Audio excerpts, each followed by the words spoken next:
It's important to me to acknowledge International Day of the Nurse, and I'm pleased to celebrate this day with you and acknowledge the professionalism, the care and the commitment that has been so evident this year.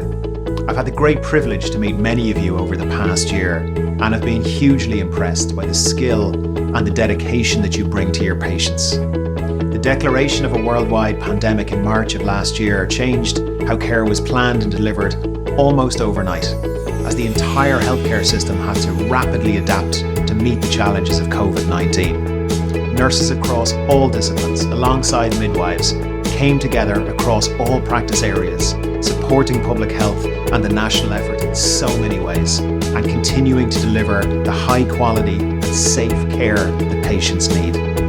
I acknowledge all the people who have sadly lost their lives to this disease, including healthcare workers here and across the world.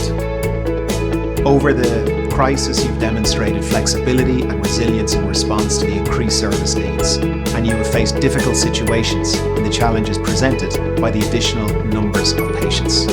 Student nurses too have shown real commitment to their profession and continued their education through these really challenging times. Your continued support, skill and leadership in rolling out the vaccine programme has been critical, and I'd like to thank you all for the work you've done to date. As we celebrate this day, we now have over 2,000 more nurses and midwives working in the HSE than we did last year, and we're recruiting more. Today's theme, Nurses, a Voice to Lead, a Vision for Future Healthcare, is more relevant than ever, and I look forward to continuing with the reform of practice, new ways of working and developing new patient pathways as we move out of the pandemic.